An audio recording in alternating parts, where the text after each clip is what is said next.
dia a todos.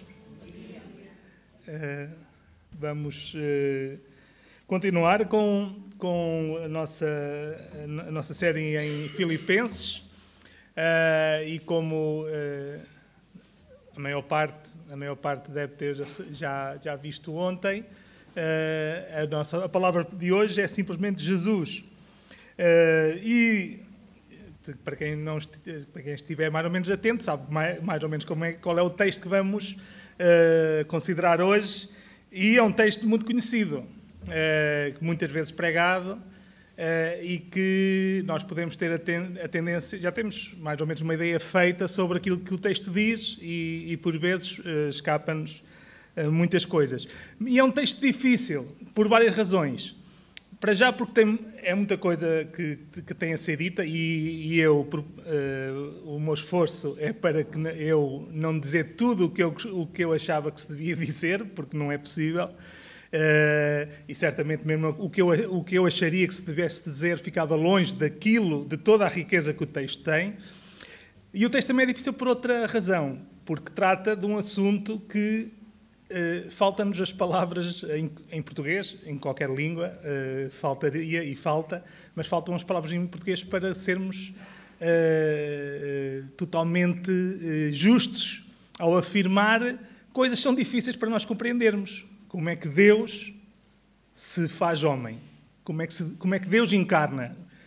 E por isso eu também gostava antes de começar propriamente, de dizer que se por alguma razão houver alguma coisa que eu diga que levante alguma dúvida, então falem comigo no fim ou com qualquer um dos presbíteros, porque o objetivo obviamente não é deixar qualquer tipo de dúvidas.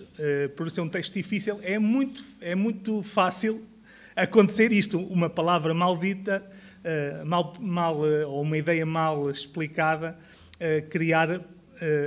estamos ali no limite sempre, é por isso que muitas vezes surgem heresias, porque são textos difíceis para nós compreendermos pela lógica humana, de alcançarmos a profundidade, e é fácil nós nos desviarmos. Por isso, também tentarei de ser cuidadoso, mas ao mesmo tempo, se houver alguma confusão, por favor, não fiquem com dúvidas, porque pode simplesmente ser dificuldade em articular da forma correta, e no limite pode mesmo ser um erro de interpretação, e é preciso também estarmos todos atentos nesse sentido. Um prega e os outros julguem, não é? O que a Bíblia também diz, que nós temos responsabilidade também quando ouvimos a palavra de Deus nesse sentido. E então, nós estamos em Filipenses, e o tema da nossa série é as razões da nossa alegria.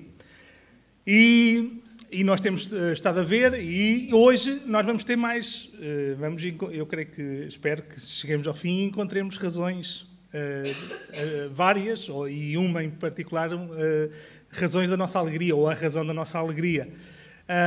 Mas a ligação não é assim tão direta neste texto como em outros, nesta epístola. E é curioso que o Samuel já fez referência àquilo que o Berto pregou na sexta-feira, mas se nós juntarmos com as últimas pregações de Romanos, a pregação do passado domingo, aqui em Filipenses, nós estamos a ouvir muitas vezes sobre relacionamentos, e relacionamentos especialmente dentro da igreja, entre os irmãos, e à volta da ideia também da unidade, o que é unidade e como nós devemos buscar a unidade. Ou seja, não é coincidência, é porque nós precisamos de ouvir, porque às vezes temos uma perspectiva também muito superficial do que é que deve ser a unidade e como é que nós buscamos a unidade. Porque qualquer grupo de pessoas, até um clube de futebol, um partido político, é suposto ter algum tipo de unidade. E nós vemos muitas vezes nos discursos haver apelos à unidade. E haver pessoas que dizem que trabalham para a unidade do partido, do clube, do grupo. E se nós se as motivações para a nossa unidade forem semelhantes a qualquer outro tipo de agrupamento humano, é porque nós não estamos a compreender também muito bem o que é suposto sermos enquanto irmãos, enquanto filhos de Deus, enquanto igreja. E então, a título de introdução, espero que nos ajude a também vermos aquilo que o texto de hoje, que vamos já ler, então, Filipenses 2, do 5 até ao 11.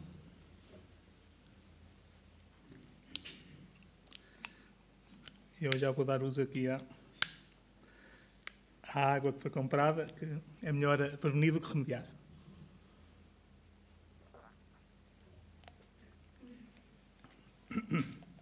Então, Filipenses 2:11, 2:5 a 11, diz assim a palavra de Deus.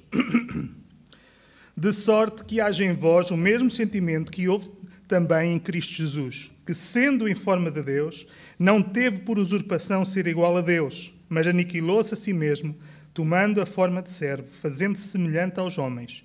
E achado na forma de homem, humilhou-se a si mesmo, sendo obediente até à morte, e morte de cruz. Pelo que também Deus o exaltou soberanamente e lhe deu um nome que é sobre todo o nome, para que ao nome de Jesus se dobre todo o joelho dos que estão nos céus e na terra e debaixo da terra, e toda a língua confesse que Jesus Cristo é o Senhor, para a glória de Deus Pai. Lendo o texto, torna-se mais claro que os vários coros que nós cantamos, de uma maneira ou de outra, nos remetem para este texto, para aquilo que vamos falar hoje. Por isso já fica um desafio. Se quiserem relembrar a pregação, tentem relembrar os coros, os hinos e os coros que cantamos, porque todos eles, uns mais naturalmente do que outros, mas alguns de uma forma bastante precisa e profunda, tratam exatamente aquilo que nós vamos falar hoje. Por isso, é um exercício que podemos fazer durante a semana, é relembrar os coros que cantamos aqui hoje. Então, Paulo está aqui a dirigir-se aos Filipenses, e nós temos que ter em mente aquilo que ele estava a falar antes, né? Aqui, o apelo que foi aquilo que vimos na semana passada, este apelo à unidade, que ele estava a falar, estas exortações que ele estava a dar, e então ele chega aqui e apresenta, digamos, o argumento final, o argumento com letra maiúscula, que é o exemplo de Cristo. E ele começa exatamente no versículo 5, por dizer: de sorte que haja em vós o mesmo sentimento que houve em Cristo Jesus. A tradução sentimento talvez não seja a melhor palavra para traduzir isto. Porquê? Por causa daquilo que nós entendemos. Nós, quando lemos sentimento, pensamos logo num sentimento, num algo subjetivo, e que não é muito bem definível. Mas o que Paulo está aqui a dizer, há outras traduções que dizem tendo a mesma mente. A ideia, que é uma expressão que ele usa muito aqui em Filipenses, de forma particular, é várias vezes repetida, e que liga também com uma pregação que fui eu a dar aqui acerca de Romanos, quando falámos acerca da mente carnal e a mente espiritual, que é a mesma expressão. E qual é a ideia? Não é de um sentimento, como eu estava a dizer, subjetivo, mas é a ideia de um esquema mental, de uma atitude, de um foco, de algo que tem a ver com a forma de pensar. Então, é sentimento neste sentido. Então, tende a mesma atitude, o mesmo esquema mental, a mesma forma de pensar, o mesmo foco que Jesus teve. Aquilo que Jesus pensava e que dirigia depois os seus passos. Tende a mesma atitude, tende o mesmo pensamento. É este o desafio, aquilo que Paulo está a dizer, ele está a continuar aquilo que ele tinha dito nos versículos anteriores. Então ele disse: tende a mesma atitude. Olha, se vocês tiverem dúvidas em relação a como é que vocês chegam lá, aquilo que eu estive a dizer antes, para não fazer nada por vanglória, fazer por humildade, tudo aquilo que falaram na semana passada. Se vocês tiverem alguma dúvida, pensem no exemplo de Jesus e, olha, copiem, imitem, façam o mesmo. Tendo o mesmo pensar, a mesma forma, o mesmo esquema mental, a mesma atitude. E então ele passa a explicar o que é que Jesus fez. Qual foi esta atitude? Qual foi o esquema mental? Qual era a forma de pensar que depois se traduzia na forma de agir de Jesus? E se nós repararmos, há aqui um movimento aqui nestes versículos, em uma primeira parte, que é do 6 até ao 8, em que Paulo começa a dizer a posição em que Jesus estava, quem era Jesus, o caminho que ele fez até à humilhação da cruz, e depois o caminho inverso, que Deus, aí que já foi Deus a fazer, a levar Jesus exatamente na relação, no caminho inverso, ou na direção inversa da humilhação para a exaltação suprema. E isto nota-se. Então, em primeiro lugar, nós vamos ver como Paulo estava aqui a dizer como é que Jesus se humilhou. E ele começa, nós lemos, não é? Que sendo em forma de Deus. O que é que isto quer dizer? Sendo em forma de Deus. Não se trata de mera aparência, de uma aparência exterior, Paulo não está a dizer que Jesus tinha a aparência de Deus. Paulo está a dizer que Jesus era Deus. Aqui não se trata de aparência, mas se trata de substância. Até porque nós percebemos, e isto aqui nós poderíamos classificar este texto, estes versículos do 6 ao 11, como poesia, porque há quem até pense que isto seria até um hino cantado, quer tenha sido Paulo a usar o hino para colocar aqui, quer tenha sido Paulo depois de escrever isto, depois de ser usado como hino, ou seja, só para explicar que o que está aqui em causa podemos classificar como poesia, não é um texto normal. E daí Paulo usar aqui um jogo de palavras interessante com esta ideia de forma. E Paulo estabelece este jogo de palavras entre Jesus ser na forma de Deus e transformar-se em homem, na forma de homem. Ele está a fazer este jogo de palavras, nós vamos vendo à medida que vai avançando. Ou seja, quando Paulo está a dizer que Jesus, sendo em forma de Deus, ele não está a dizer que Jesus tinha apenas a aparência de Deus. Paulo está a dizer que Jesus é Deus. Que sendo, subsistindo e existindo na sua essência como Deus, então ele continua.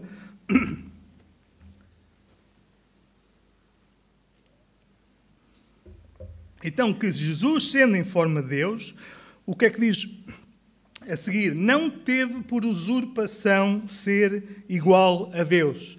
Não teve por usurpação. O que é que isto quer dizer também? Talvez seja a melhor maneira de exemplificar isto é com a atitude do homem. Ou até antes, com a atitude de Satanás no início. Jesus, que era Deus, sendo Deus, não teve por usurpação ser igual a Deus. E nós contrastamos isso com o diabo, que não era Deus e que teve a usurpação de ser Deus. Contrastamos isso com Adão e Eva, que não eram Deus e que tiveram por usurpação ser iguais ou serem Deus. Jesus era Deus e não teve usurpação, ou seja, ele não considerou isso, ou melhor dizer de outra maneira, ele não se fez valer dos seus direitos que tinha como Deus. Ele podia dizer, não, eu sou Deus. E eu mantenho-me aqui como Deus e não tenho necessidade de fazer nada, porque não tinha necessidade. Jesus não precisava de se fazer homem para qualquer coisa que lhe faltasse. Ele podia se manter simplesmente como... Estão a ver como as palavras podem ser. Ele podia continuar a ser Deus sem sem deixar a sua glória, sem abdicar de nenhum dos seus direitos.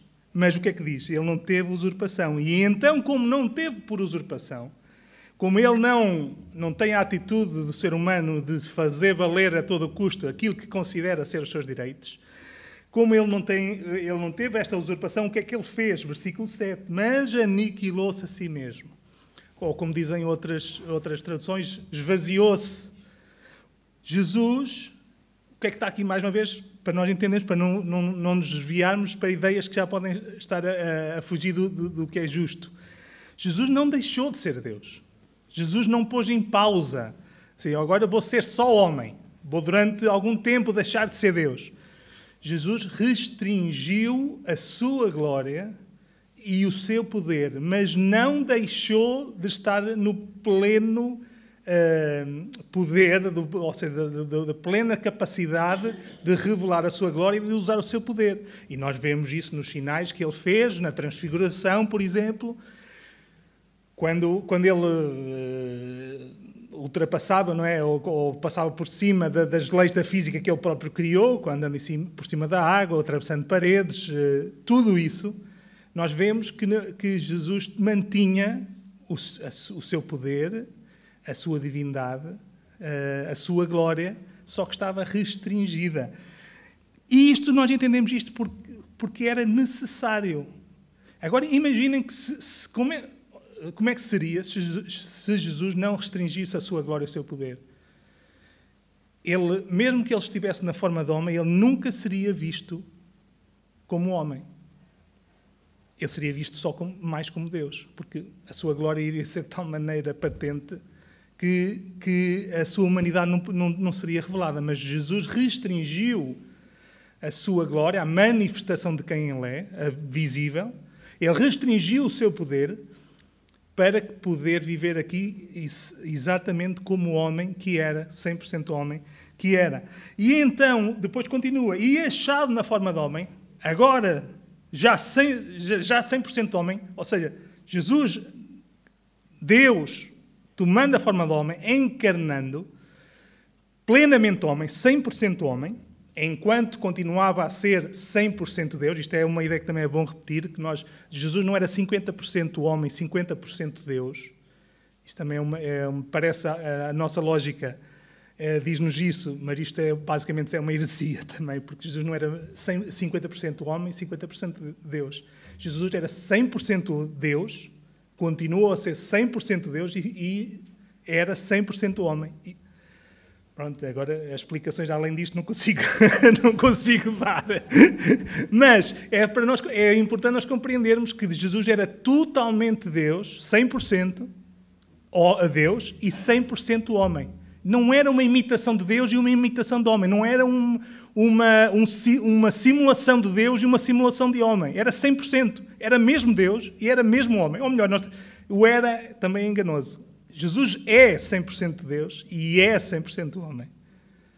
E isto é um ponto que a gente vai também ver mais à frente. Jesus não deixou de ser homem, que é outra coisa que também podem... Se alguém aqui conseguir explicar isto, chegue-se à frente, que eu também não consigo.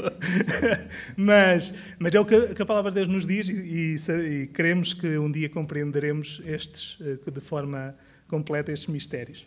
Então, achado na forma de homem, agora já 100% homem, porque isto aconteceu na encarnação. Jesus não era, não era homem até ter encarnado, enquanto continuava a ser 100% Deus. Mas o que é interessante é que quando Paulo usa esta forma, e achado na forma de homem, remete-nos para quem o achou, para quem o via.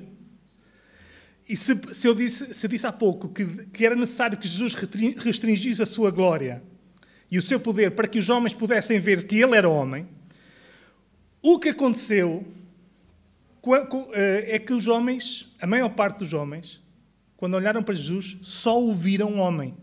E esse foi o problema principalmente dos fariseus, dos religiosos. É que não conseguiram ver nada mais do que um homem à frente deles. E isso é que os perturbou. Eles não conseguiram conjugar a ideia de Deus ser homem ao mesmo tempo. E humanamente é compreensível eles terem essa ideia, porque humanamente eu também não consigo entender isso. Obviamente, só com a ajuda de Deus é que nós conseguimos crer e compreender um pouquinho acerca disto. Mas o problema é que ele foi achado em forma de homem, de tal maneira isso era assim que o viam, que não conseguiram ver que ele não era apenas homem, ele era Deus também. Mas achado na forma de homem, ele foi obediente até à morte e morte de cruz. Ele humilhou-se até à morte de cruz. Ele foi obediente, e isto nós vemos, fala da sua vida, foi obediente durante toda a sua vida. Obviamente foi obediente aos seus pais, às autoridades, mas o que está aqui em causa foi a sua obediência a Deus, ao Pai, durante toda a sua vida, que ele viveu com o propósito de tratar dos negócios do Pai, como vemos lá Jesus a falar com os mestres em Jerusalém, quando tinha apenas 12 anos. Mas depois toda a sua vida foi de tal forma que foi até ao ponto mais difícil, ao ponto mais baixo, ou talvez, melhor dizer, ao ponto mais alto da humilhação, que foi a sua morte na cruz. E se nós fôssemos a Hebreus, por exemplo, a Hebreus até nos vai dizer que ele aprendeu a obediência. Ou seja, mais uma vez remete-nos para o facto de Jesus ser completamente homem. Mais uma vez, difícil explicar, traduzir por miúdos, diga como nós costumamos dizer, mas Jesus aprendeu a obediência. E ele, na prática, foi crescendo em obediência, e ele, ou seja, mostrando que ele era 100% homem. Ou seja, mais uma vez, Jesus não foi uma simulação de homem. Ele não foi um passeio, dizer, não, já sei, pronto, vou fingir que tenho fome, vou fingir que tenho sede, vou fingir que tenho sono, vou fingir que fico triste. Não é nada disto. Jesus passou por tudo isto. Vou fingir que é difícil obedecer ao Pai. Vou fingir que é difícil suportar a angústia da cruz. Não, Jesus passou mesmo por isso. E por isso é que ele, também, em certa medida, é por isso que ele aprendeu a obediência. Não é uma questão de falta não é por ele deixado de ser Deus, ter deixado de ter o poder que só Deus tem. A questão é que ele viveu como homem e ele teve que suportar mesmo as dificuldades de ser homem. E foi mesmo difícil. Foi mesmo difícil. E não foi um passeio no parque, como também se costuma dizer. Foi algo que realmente criava angústia, como nós vemos também ali nos momentos antes de ser preso, criava angústia. Uma angústia forte, a expressão que a minha alma está angustiada até à morte. Foi mesmo difícil. Então nós vemos aqui o ponto máximo da humilhação, sendo obediente até à morte e morte de cruz. Ou seja, não apenas Jesus restringiu a sua glória e o seu poder, ou seja, nós estamos a partir do ponto de Jesus como Deus na glória com o Pai, com o Espírito Santo, com a glória que teve sempre desde o início, ou seja, antes que houvesse qualquer tempo, desde sempre. Não só Jesus deixou a glória, restringiu a sua glória ao seu poder, como se fez semelhante às suas criaturas, mas dentro das suas criaturas ele não viveu como um poderoso, como alguém que tinha todas as honras e facilidades deste mundo. Ele viveu como servo. E não só isso, a sua morte foi a morte mais vil. Ele morreu como o mais vil dos criminosos. A morte pior, mais horrenda em termos de sofrimento, mas a pior em termos de humilhação, quer fosse no espetáculo estarem ali pendurados perante toda a gente, como também o facto de que só os piores criminosos é que eram condenados, aqueles que não tinham direitos nenhuns, é que eram condenados à morte daquela maneira. Este foi o ponto alto, o máximo da humilhação de Jesus. Qual foi o resultado que nós vemos? Por causa disto, versículo 9, pelo que também, ou seja, por causa disto, porque isto aconteceu, porque Jesus agiu assim, porque ele foi assim, porque ele viveu desta maneira, até à sua morte, pelo que também Deus o exaltou soberanamente. Ou seja, Jesus foi ao ponto alto máximo da humilhação e Deus levou até ao ponto máximo da exaltação. Exaltou acima de tudo. Soberanamente é esta a ideia. Acima de tudo. Não havia ponto mais alto que ele pudesse ser elevado. É infinitamente alto, exaltado. O mais alto que existe, ou seja, ponto infinitamente mais alto. Deus o exaltou desta maneira. E como? Na prática, aqui diz, exaltou-o soberanamente e lhe deu um nome que é sobre todo o nome. Deu-lhe um nome que é acima de todo o nome. Reforça esta ideia de exaltar Jesus até ao ponto mais alto de tudo e de todos. E como? Deu-lhe um nome. E qual é o nome? Jesus.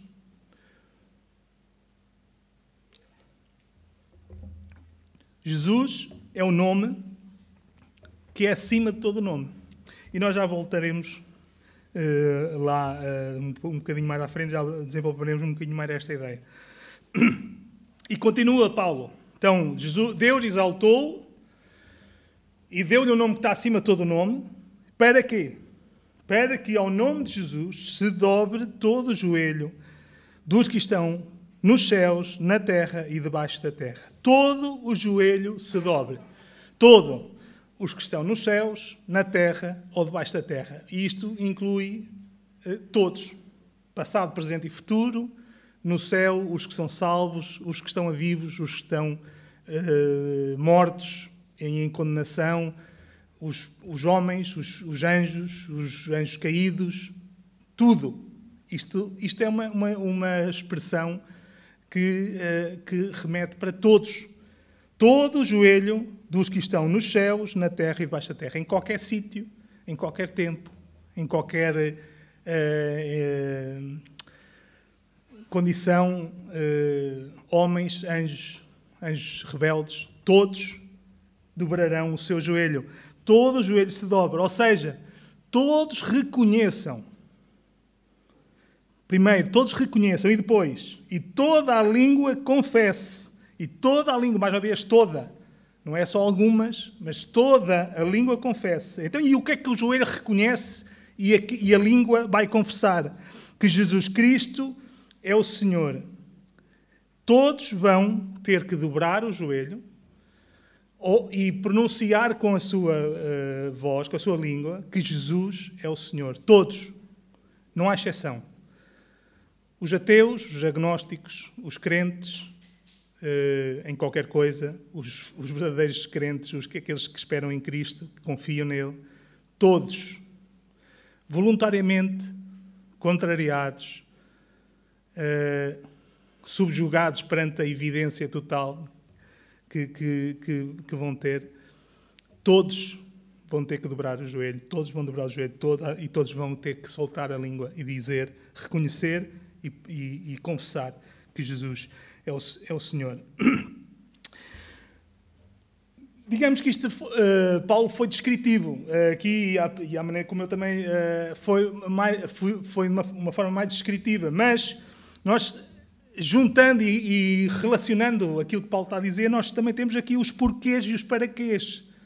E vendo, juntando quer o caminho da humilhação, quer o caminho da exaltação, temos os porquês e os paraquês. Porquê é que Deus se fez homem? E porquê é que, sendo homem, foi até à morte de cruz? E porquê é que depois este Deus homem foi exaltado? E em que condição também foi exaltado? Mas porquê e para quê? Incluído também está... Eu gostava, é uma confissão, gostava de ter desenvolvido mais este ponto, para ser mais claro, mas não foi possível. Mas espero ser suficientemente claro. Em primeiro lugar, porque Jesus é Deus. Porque eu estava a dizer, desculpem só, eu também estava a pensar no como. É o porquê, os paraquês e os comos, como é que isto foi possível, como é que na prática isto aconteceu. O primeiro ponto é que porque Jesus é Deus. O texto deixa isso completamente claro.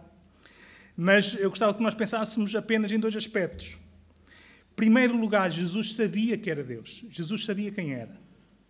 Ou seja, como é que Jesus foi capaz de deixar a sua glória e vir aqui ao mundo, tomar a forma de homem, e como homem ser servo, e como homem ainda ir à cruz e morrer a morte mais horrível e mais humilhante. Jesus não deixou de saber por um momento que ele era Deus. Quem é que ele era? E se nós não abram, eu vou ler, para ser mais rápido. João 13:3 diz-nos assim, um episódio muito conhecido. Jesus, sabendo que o Pai tinha depositado nas suas mãos todas as coisas, e que havia saído de Deus e que ia para Deus. Sabem o que é que vem a seguir? Qual é o episódio que depois João narra a seguir? Depois disto, de dizer que Jesus sabia que o Pai tinha depositado todas as coisas nas suas mãos e que havia saído de Deus e ia para Deus, ou seja, sabendo que era Deus, que era Filho de Deus, que era o próprio Deus. Sabem qual é o episódio que está narrado a seguir? Lavou os pés aos discípulos. Jesus, sabendo que era Deus, pegou na toalha, despiu a sua roupa, pegou numa toalha, cingiu-se e lavou os pés, fez o trabalho de servo.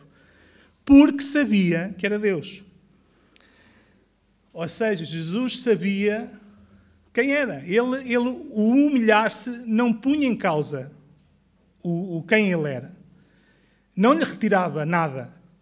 Antes, também não acrescentava, porque ele também, como Deus é perfeito, é 100% perfeito, não é? Mas revelava, podemos dizer que isto revelava a grandeza. Revelava mais. Isto tem a ver com o ponto a seguir. Não só Jesus sabia quem era, como ele sabia o que é que ele tinha vindo fazer. E ele veio revelar quem Deus é. E para nós entendermos isto, É uma coisa que está relacionada com isto, que eu já tenho pensado há muito tempo. A gente, geralmente, um dos atributos que nós não atribuímos, já, pelo menos eu falo por mim, não sei se alguém se é natural para algum de vocês, mas pensarmos que Deus é humilde. Nós, pelo menos eu, por princípio, não acho que isso seja um atributo de Deus, não é um atributo que a gente atribui geralmente a Deus. Mas se Jesus demonstrou humildade, e se Jesus veio demonstrar que quem Deus é, então é porque Deus é humilde. Porque nós também temos um conceito errado de humildade. A verdade é essa, não é? Nós também achamos que humildade é pedirmos desculpa por existirmos, ou qualquer coisa do género. Pronto, não é para desenvolver isso agora, porque daria um caminho muito longo. Mas Jesus veio para demonstrar e quem Deus é, em todo o sentido. E Deus, sabem o que é que Deus diz acerca dele mesmo? Em Isaías 57, 15, diz assim: porque assim diz o alto e o sublime, que habita na eternidade e cujo nome é santo. Num alto e santo lugar habito, como também com o contrito e abatido de espírito, para vivificar o espírito dos abatidos e para vivificar o coração dos contritos. Ou seja, Jesus, ao fazer tudo aquilo que ele fez, ele estava a demonstrar que Deus é este Deus que vai a todos os pontos, que abrange tudo. Deus não é só aquele que habita no lugar mais alto. Deus é aquele que vai ao lugar mais baixo para habitar contrito. Jesus veio demonstrar que Deus é o alto e o sublime, mas é aquele que vai lá ao ponto mais baixo para resgatar aqueles que necessitam, para habitar com o contrito, com o aflito de coração. Então, porque Jesus é Deus, ou seja, porque é que Jesus fez tudo aquilo, porque é que Jesus deixou a glória, veio, morreu até a morte de cruz e depois foi exaltado. Em primeiro lugar, porque é Deus. Ele pôde, são os porquês, ou seja, vocês percebem porque é que eu estava a dizer que gostava de ter clarificado um bocadinho mais, tinha organizado isto de maneira diferente, era para ser na memória ser mais fácil de ficar. Mas este é o primeiro motivo, porque ele sabia quem era e ele veio revelar o Pai, então tudo aquilo que ele fez era porque ele não tinha dúvidas acerca de quem era e era também porque, sendo Deus, ele sabia que estava a revelar quem Deus é. Mas também porque Jesus é homem. Que é um ponto muito interessante neste texto que nós vemos, na Bíblia, mas neste em particular, é que Jesus desceu Deus, mas subiu homem. Deus e homem. Jesus é homem. Nós, às vezes, esquecemos, e é difícil, porque eu falo por mim, mais uma vez, que a mentalidade é que, ok, Jesus veio aqui, tomou forma de homem, mas depois, quando subiu para o céu, a minha ideia, sem eu pensar muito, estava subconsciente, agora menos, mas no passado mais. Pronto, é que Jesus já não era bem homem, Jesus passou a ser Deus outra vez. Isso foi só durante um interregno. Não, Jesus continua a ser homem hoje. Jesus não deixou a sua humanidade. Jesus recuperou a sua glória, como ele diz lá em João 17, né, para que eu tenha outra vez a mesma glória que tinha contigo desde a eternidade, mas Jesus não deixou de ser homem. Jesus entrou no céu como nosso representante, como homem. Um homem perfeito, que não pecou, que venceu. Mas ele entrou no céu como homem, ele entrou como nosso representante. E Jesus é e será glorificado como Deus e como homem. Deus exaltou Jesus como homem. Como este homem que veio e que viveu a vida perfeita, que foi obediente. Atenção que o texto está a falar da divindade e da humanidade de Jesus. Jesus, Paulo está aqui a falar que Jesus como homem foi obediente até à morte e morte de cruz. E por causa disso ele foi exaltado. Deus exaltou como homem, porque ele como Deus já era exaltado, ele só recuperou, mas como homem ele ganhou o direito a ser exaltado também. Ele como homem, e é o nome que lhe foi dado, é o nome que lhe foi dado quando ele encarnou, é Jesus. Fala da encarnação, não fala só do aspecto da encarnação, mas fala acerca do aspecto da encarnação. Jesus é e será glorificado por toda a eternidade como Deus, homem. Ou seja, ele fez tudo o que fez. Paulo está aqui a explicar-nos que ele fez também porque ele é homem. Porque ele é Deus e porque ele é homem. E porque, em terceiro lugar, porque Jesus é Deus Salvador. Mais uma vez, remete-nos para o nome. Tem a ver com o nome. O que é que significa Jesus? E não é preciso perguntar ao Rui, que esta é das fáceis, não é? Toda a gente, eu creio que todos nós, ou quase todos, saberemos, teremos presentes qual é o significado da palavra Jesus. Alguém? Não me digam, vou ter que perguntar mesmo ao Rui, né? Não? Qual é o significado da palavra Jesus? Quer dizer, Jesus, a gente em português não faz tanto sentido, mas a palavra em hebraico, Yeshua, está certo? Aí a pronúncia é que... é Salvador. Isso eu creio que a maior parte de vocês sabe isso. É Salvador. É o significado. É o significado do nome. Os nomes hebraicos tinham um significado, não é bem como na nossa realidade, na nossa cultura, tinham um significado. E basicamente, de forma simples, o significado é Salvador, porque Jesus é Deus Salvador. E este texto é muito interessante. Eu tenho que correr, que é para o tempo também corre.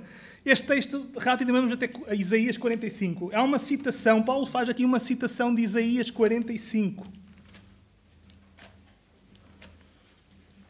Eu não transcrevi porque era um texto grande, mas porque depois era mais difícil para vocês acompanharem. Só ouvindo. 45, vamos ler do 20 ao 25. Isaías 45. Jesus, porque eu estava a dizer, né, os pontos eram porque Jesus fez tudo isto foi necessário, tudo isto aconteceu, e o como foi porque Jesus era Deus, Jesus era homem, Jesus era Deus Salvador. Porque a citação que Paulo faz aqui é de Isaías 45. O que é que Deus diz em Isaías 45? Podíamos ler o capítulo todo também, mas a partir do 20. Congregai-vos e vinde, chegai-vos juntos os que escapastes das nações. Nada sabem os que conduzem em procissão as suas imagens de escultura feitas de madeira e rogam a um Deus que não pode salvar. Anunciai e chegai-vos e tomai conselho todos juntos. Quem fez ouvir isto desde a antiguidade? Quem desde então o anunciou? Porventura não sou eu, o Senhor? E não há outro Deus senão eu, Deus justo e salvador, não o há fora de mim. Olhai para mim e sereis salvos, vós todos os termos da terra, porque eu sou Deus e não há outro. Por mim tenho jurado, saiu da minha boca a palavra de justiça e não voltará atrás, que diante de mim se dobrará todo o joelho e por mim jurará toda a língua. De mim se dirá de veras no Senhor há justiça e força. Até ele virão, mas serão envergonhados todos os que se irritarem contra ele. Mas no Senhor será justificada e se gloriará toda a descendência de Israel. Deus é Deus, ou usando para percebermos melhor, é Yahvé, o Senhor, a dizer isto. E Paulo está a dizer isto de Jesus. Só havia dúvidas que Paulo está a dizer que Jesus era Deus. Aqui elas eram dissipadas também. Porque o Paulo está a dizer que Jesus é Yahvé, é o Senhor que disse isto lá em Isaías. É Jesus que se vai dobrar todo o joelho. Obviamente porque Jesus é Deus, e o Pai é Deus, o Espírito Santo é Deus. E esta referência que Paulo está a dizer é porque está a mostrar que Jesus fez isto porque Ele é o Deus Salvador. É o Deus que encarnou, que veio e que veio salvar. E que, além disso, mantém a sua justiça, como nós lemos, e que nos diz que salva os confins da terra. Ou seja, não era só para os israelitas, não era só para judeus, era para todos os povos, porque Jesus é Deus Salvador. E porque Jesus sabia também, como nós já lemos hoje, está implícito no texto e até no contexto da carta, porque Jesus sabia a alegria que lhe estava proposta. Jesus não foi um estoico, um masoquista. Jesus não veio pelo sofrimento, não suportou o sofrimento por si mesmo, ou como um fim em si mesmo. Jesus suportou o sofrimento porque ele tinha em vista algo melhor, ele tinha em vista os frutos. Ele tinha em vista a alegria que lhe estava proposta. Ele tinha em vista, por exemplo, se fosse para Isaías 53, os frutos, aqueles que iriam ser resgatados, o povo que ia ser resgatado. Ele tinha em vista os frutos, os resultados, e também, como implicitamente o que vem a seguir também no texto também nos mostra, o ponto a seguir. Ou seja, mas Jesus não foi um estoico, não esteve ali a suportar o sofrimento porque ele queria demonstrar que tinha capacidade para suportar o sofrimento. Não foi um fim em si mesmo, ele suportou porque era um meio, era uma forma de ele alcançar aquilo que estava prometido, alcançar os frutos. Ele tinha em vista os frutos. E por último, tudo isto foi feito. Jesus fez tudo isto e depois Deus fez tudo isto para a glória de Deus Pai. É o que nos diz o texto, para a glória de Deus Pai.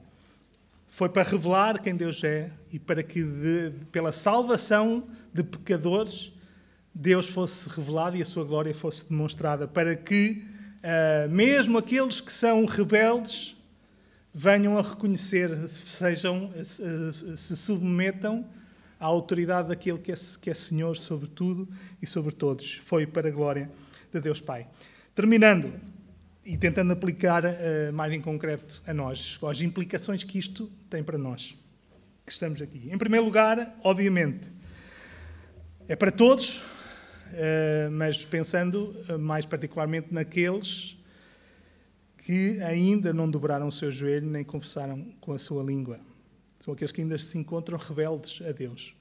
Quer seja de uma rebeldia ostensiva, ou seja, declarada, quer seja uma rebeldia por não querer, por não obedecer. O que o texto nos diz é que todos dobrarão o joelho e toda a língua confessará. Não há ninguém nesta sala que vá ser exceção. Não há ninguém neste mundo. Não há ninguém que tenha vivido e morrido, não há ninguém que esteja por nascer que seja exceção. Todos. Todo o joelho dobrará e toda a língua confessará. Mesmo assim, há duas formas diferentes disso acontecer. Há aqueles que vão voluntariamente, que em vida reconhecem, como na linguagem de Romanos, que no seu coração creem que Deus ressuscitou Jesus dos mortos e com a sua boca confessam que Jesus é Senhor. Ou seja, que creem e que confessam isso. E isto não é tanto, é uma consequência confessar aos outros, mas é confessar a Deus. É reconhecer que Deus é Senhor, que Deus é que salva. Todo o joelho se dobrará e toda a língua. Isto terá que acontecer. Uns voluntariamente, em vida, compreendendo o Evangelho, reconhecendo a sua necessidade de Deus, a forma como estão condenados diante de Deus e confiando que Cristo, aquilo que Cristo fez, esta humilhação é suficiente e plenamente suficiente para salvar qualquer pecador, qualquer que seja o tipo de pecador. E há aqueles que vão fazer involuntariamente no sentido, vão ser forçados pelas evidências, pela revelação que vão ter depois de morrer, que vai ser impossível. Não vai haver ateus, não vai haver agnósticos, não vai haver qualquer tipo de pessoa que possa, perante a evidência de se encontrarem diante do juiz de toda a terra, não vão poder negar que Jesus é o Senhor, que Jesus Cristo é o Senhor, que Deus é o Senhor, e vão ter que vergar o joelho e vão ter que confessar.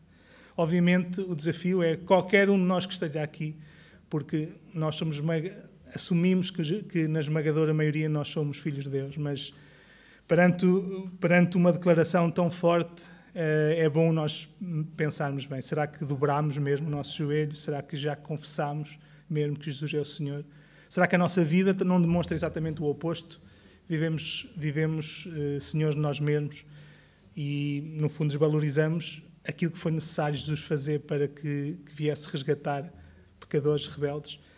O desafio é que nós possamos realmente reconhecer que Jesus é Senhor e dobrar o nosso joelho, reconhecer isto humildemente e confessarmos que Ele é Senhor. E nisto estamos a crer, fazendo isto, estamos a crer que Ele é poderoso para nos salvar, para resgatar da nossa culpa, do nosso pecado, da nossa rebeldia para com Ele. Isto é o primeiro desafio, eu não diria o mais importante, porque não é uma questão de ser mais importante, mas é o ponto prévio que nós precisamos de ter presente e todos nós de pensar sobre isto.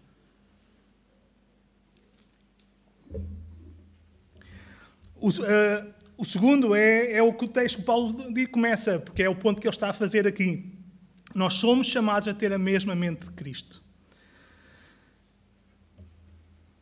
De sorte que haja em vós o mesmo sentimento, a mesma mente que houve também em Cristo Jesus. Sermos imitadores, seguirmos o seu exemplo. Não um sentimento vago e subjetivo, não é isto que Paulo está a falar, como eu disse no início, mas uma forma de pensar focada e propositada. É nós pensarmos como é que nós devemos agir, com que base, quais são os pressupostos, o que é que nos leva a viver como vivemos e a agir, a tomar opções. É ter a mente de Cristo, o esquema mental, a forma de pensar, os propósitos, as motivações. É isto que Paulo está a dizer. Partindo para o contexto do que é que Paulo estava a falar antes, nós somos chamados a uma verdadeira unidade. Não é uma forma apenas, não é uma unidade como no mundo, como em vários grupos existem. Não é apenas nós, fingimos, damos uns abraços e fingimos que está tudo bem e mantemos uma aparência. Não é isto que Paulo está a falar. É uma unidade que é alcançada por considerarmos os interesses e direitos dos outros, dos nossos irmãos, mais importantes do que os nossos. É seguirmos o exemplo. Foi o que Jesus fez. Ele não teve por usurpação, ou seja, ele não se agarrou àquilo que ele tinha direito, porque tinha, coisa que já também é diferente de nós, porque muitas vezes nós julgamos ter direitos que às vezes nem temos assim tanto. Mas isso também seria outra discussão. Mas esta é a unidade. Nós somos chamados a ter mesmo a mente de Jesus, que o levou a abdicar daquilo que ele até tinha direito para obedecer ao Pai e para chegar até nós, para servir, para nos salvar, para nos resgatar. E isto é posto à prova quando há uma situação. Isto é muito fácil também de nós dizermos, mas isto é posto à prova quando há uma situação prática em que nós realmente temos que abdicar daquilo que é nosso, ou daquilo que achamos que é nosso, por causa dos outros. É aí que nós pomos à prova. E atenção, isto é só uma nota. É os nossos direitos. Nós estamos a falar de, por bem da unidade, passarmos por cima da verdade ou do interesse geral da Igreja, daquilo que é melhor para a Igreja como um todo. Estamos a falar quando são os nossos, porque nós geralmente somos assim, os nossos direitos nós fazemos valer. Não, isto vais ter que assumir. Mas quando é a verdade, ou quando é o bem da Igreja, nós já condescendemos mais facilmente. Não, é o oposto. O que nós somos chamados é condescender em relação aos nossos direitos. À nossa honra, àquilo que nós consideramos nossos direitos. E humilhar-nos, se for preciso, para o bem do nosso irmão. Considerar os interesses dele acima.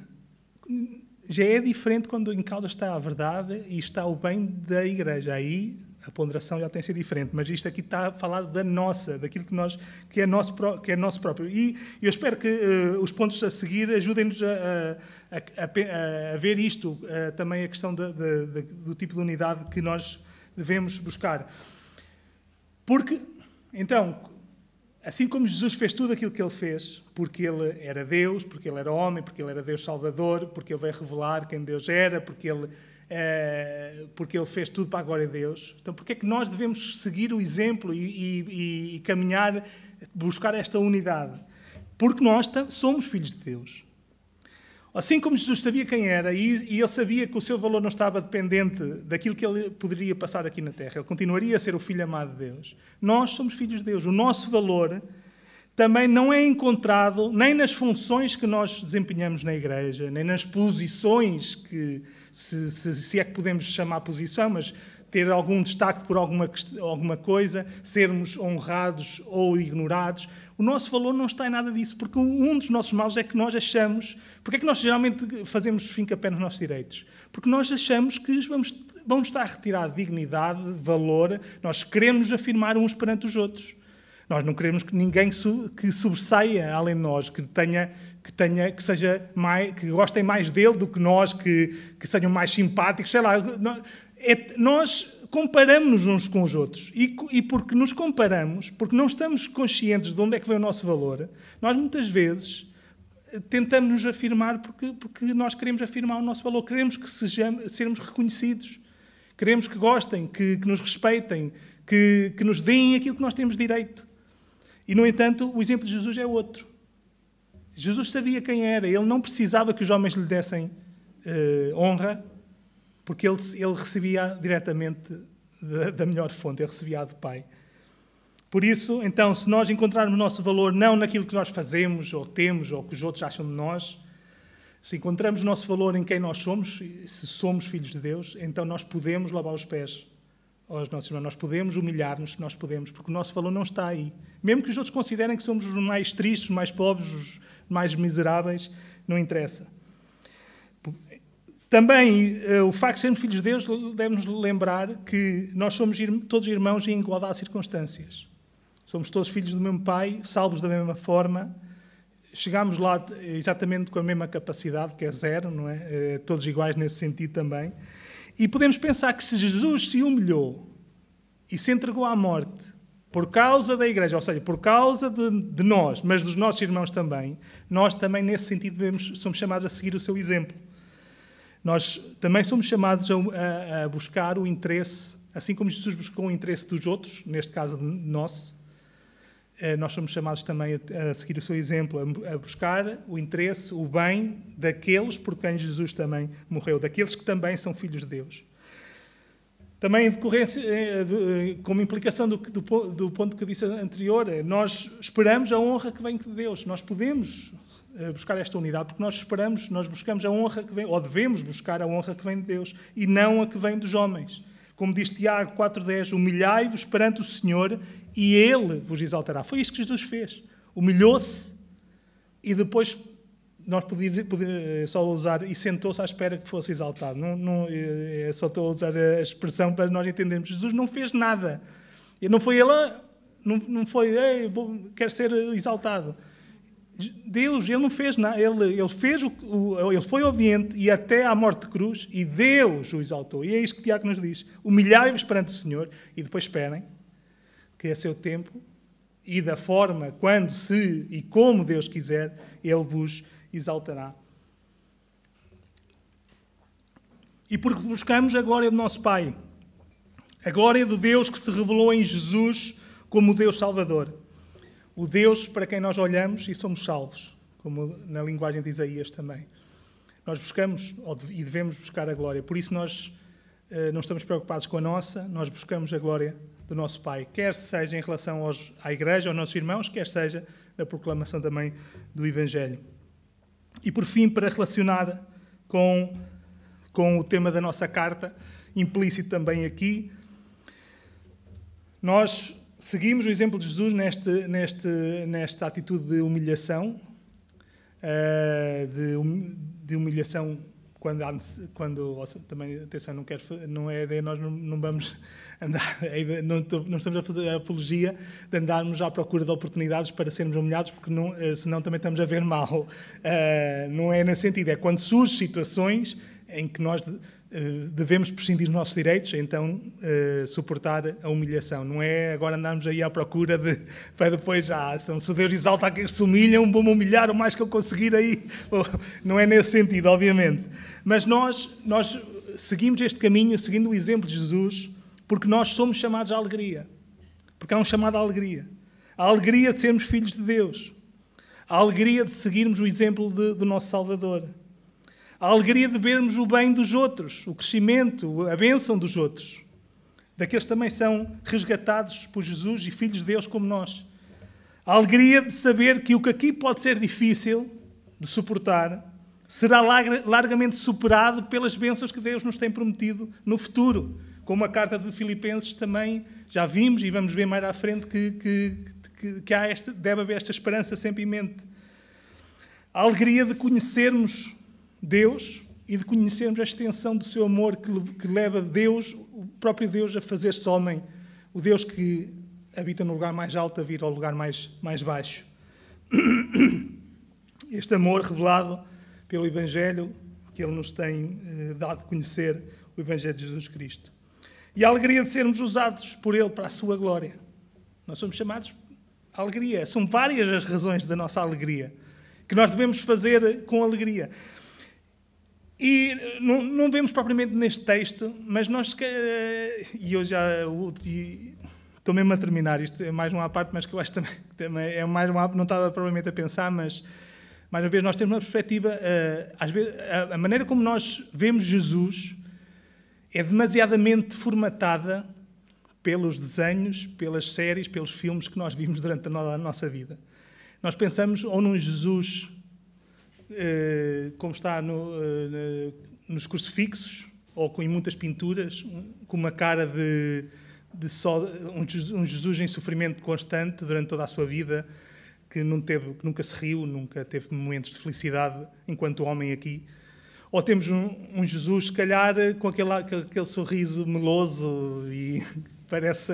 Pronto, não vou adjetivar muito para não incorrer em erros sérios. E por vezes isso formata a nossa ideia de várias formas. E Jesus viveu na Terra, ele teve momentos de sofrimento, mas ele teve momentos de alegria também. Ou melhor, mais do que isso, ele teve uma alegria constante, melhor dizer, assim é que é. Também teve momentos de alegria, no sentido de momentos de prazer, de felicidade, de alegria com as pessoas, com situações, momentos de tristeza, mas ele não é a imagem da pessoa do fado, a ideia que nós temos do fado, a ideia da velhinha portuguesa está sempre com a cabeça assim posta de lado, sempre com um ar de sofrimento. Jesus não é assim, não foi assim, não viveu assim, não é este tipo de existência que nós somos chamados. Nós somos chamados a ter a alegria realmente. E a alegria em fazer tudo aquilo que Jesus fez, mesmo quando implica sofrimento. Porque Jesus, mesmo no sofrimento, havia a alegria, havia a satisfação de ele estar a cumprir a vontade do Pai, a ser obediente. Tinha em vista a alegria futura, mas havia satisfação também no presente. E é isso que nós somos chamados. E por fim mesmo, para terminar, agora sim, mesmo. No fundo, a razão da nossa alegria é Jesus. É aquilo que ele fez, é Deus tornado homem que veio para habitar com o contrito, com o humilde, com aquele que reconhece que precisa, com aquele que reconhece que não é capaz e que, com esse reconhecimento, dobra o seu joelho e confessa que Jesus é o Senhor. É Ele a razão da nossa alegria. Então, vamos terminar assim e vamos orar. E depois cantamos um hino, ainda, para sairmos também com isso na nossa mente, que Jesus é a razão da nossa alegria.